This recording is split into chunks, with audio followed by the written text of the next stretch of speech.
Bayou Time Sports is brought to you by Terrebonne General Health System Community Sports Institute in conjunction with Barker Honda and Barker Kia.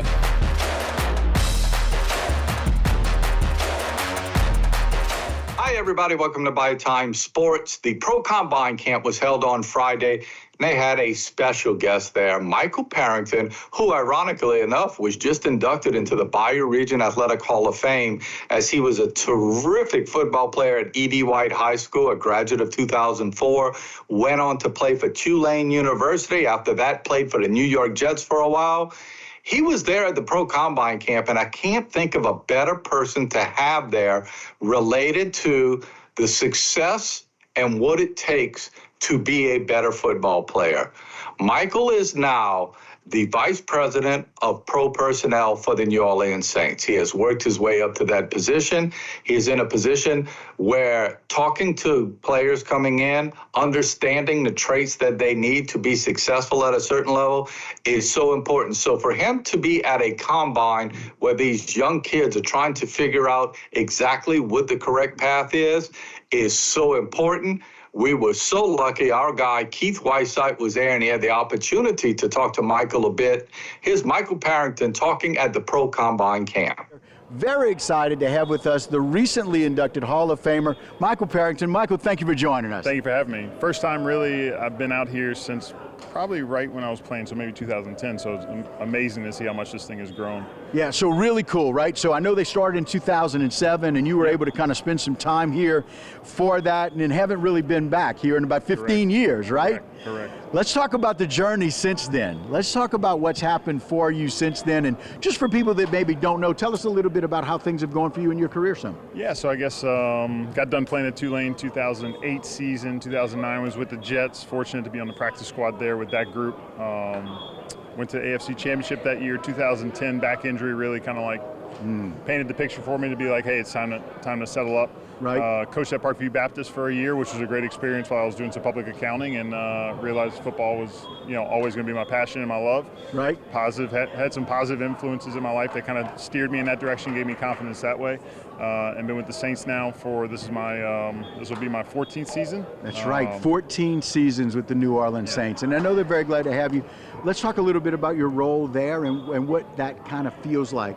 Yeah, so in the NFL. In the scouting department, there's several wings. Right. College, which everybody's obviously familiar with the draft process, such a big deal, and then the pro side is more upcoming opponents.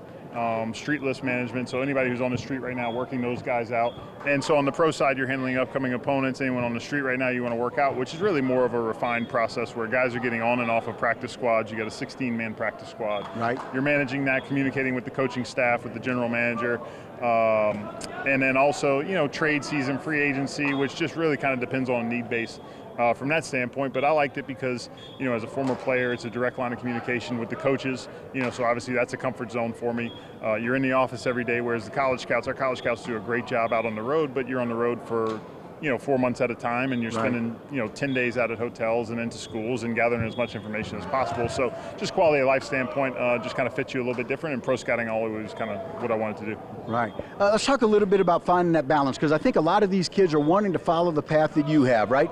Really do well in high school, really step up, really make a name for yourself in college, and then try and figure out what NFL means for you and how that works. So any kind of advice as you kind of see some of these kids and where they are? Yeah, no, it's a good question. And I think obviously now there's a lot more information. Like I can remember, cutting up a highlight tape at home and mailing it out, and then, Rivals was just kind of starting at that point, and so it was a big deal, and so now there's so many more of these camps and these showcases and these combines where there's ability to get noticed.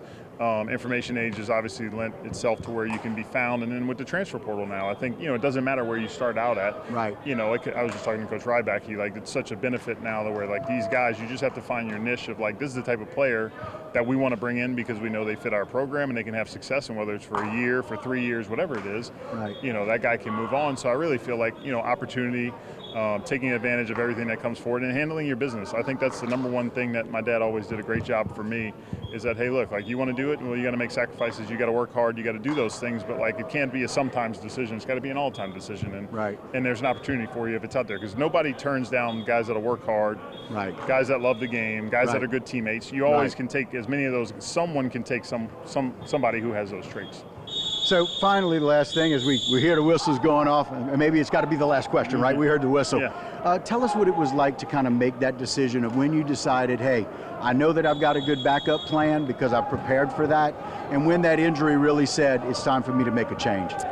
I think really when you get out there and you just see how talented these guys are, and you kind of understand, man, I'm doing everything I possibly can, and I love it. But I understand what a starting NFL offensive lineman looks like. I understand what a Hall of Fame NFL I played with Alan Faneca.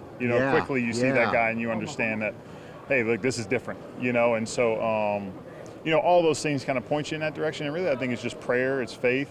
I think it's understanding that you're going to be okay, and then God has a calling for you to know that maybe it doesn't have to be this thing that's the more glamorous thing, but maybe your purpose is to be something else, and that you can be the best version of yourself doing that. And so really just kind of like always trusting, your support system and your circle to know that they're going to steer you in the right path.